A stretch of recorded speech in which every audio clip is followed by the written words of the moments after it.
Hello everybody. Here we are, Module 7. We're getting close to the end, it looks like.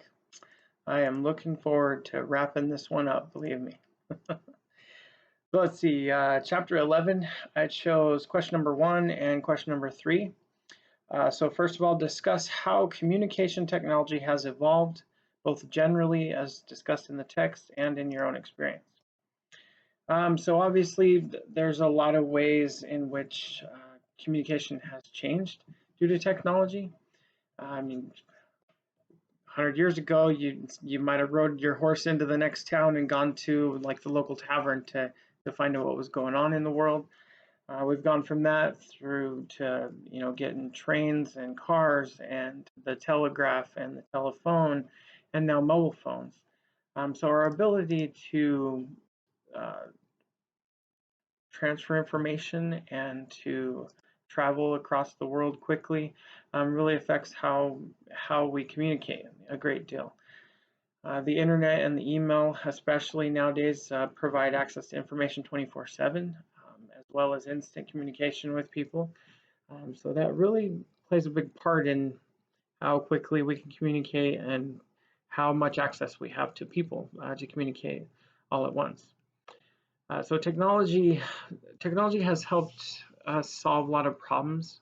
On page 314, it talks about the purpose of technology being to help us solve problems without having to evolve ourselves. And then it goes on in that same part of the book.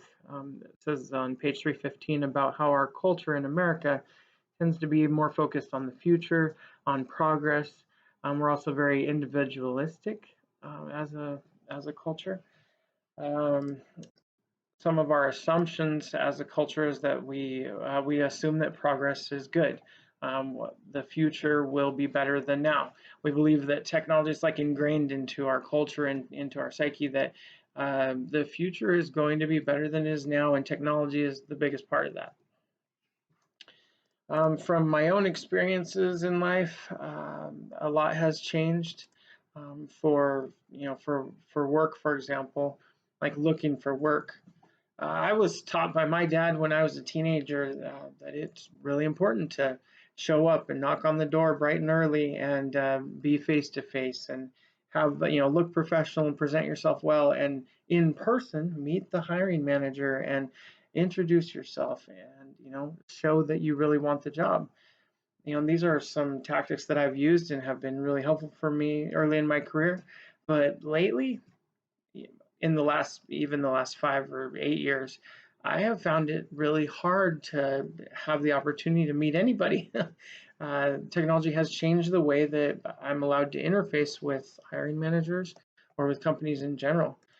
Everything is online, and so having a digital resume and then having a LinkedIn profile and a Facebook page that looks somewhat professional or that at least not all crazy is all important now in getting a job, any job, even work at Staples or something. You have to come at it from this perspective of highly involved with technology.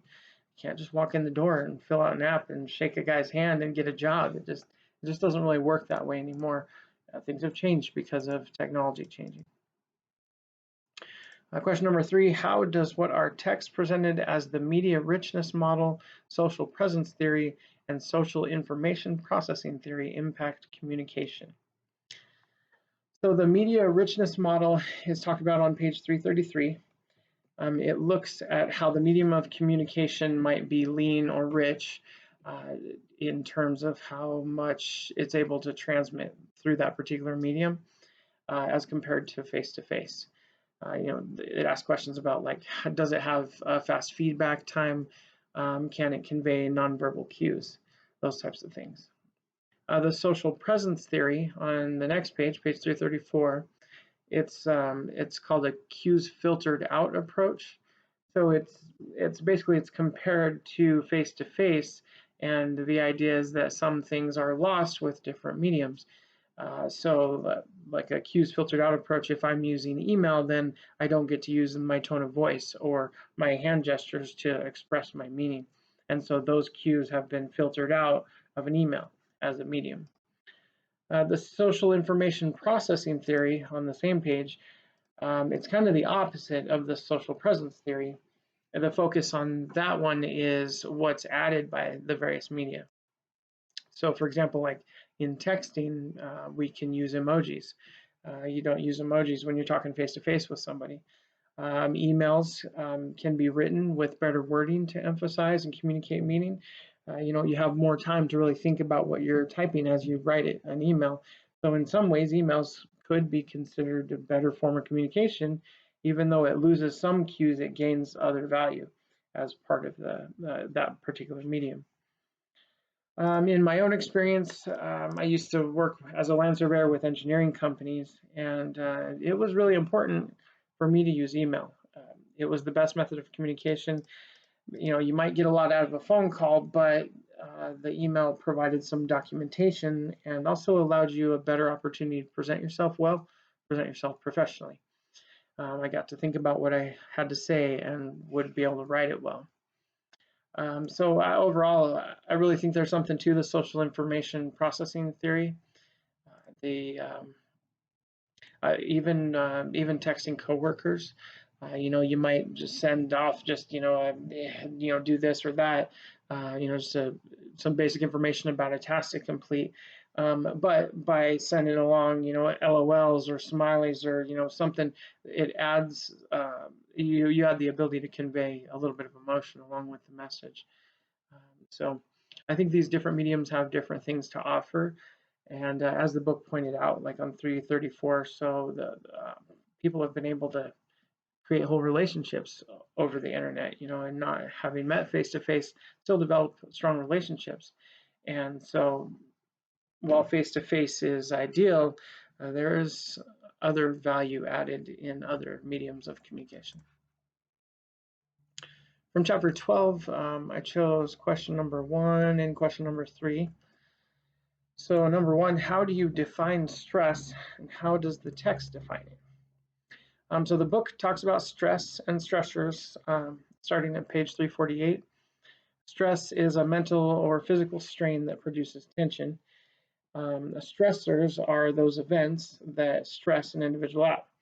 Stressors, though they do affect people differently, what might be stressful for one person may not be for another.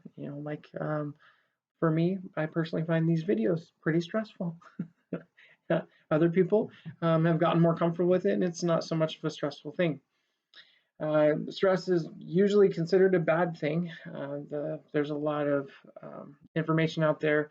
The general idea that I've heard a bunch of times is how bad stress is for you, and you need to reduce your stress load at work, and not work so much and not be so stressed out because you're going to die young. What I'm reading in the text, as I understand it, is that stress isn't really harmful as long as it's not prolonged, as long as it doesn't get into hyper stress. The text does specify that on page 348 that stress may in fact be beneficial. It could be very beneficial with regards to helping to motivate people or getting things done quicker or more efficiently. I personally have found that stress helps keep things moving for me. I might procrastinate at times. It's late on a Tuesday night, and here I am doing my video. So really, it's the stress of knowing that the video is due that spurns action.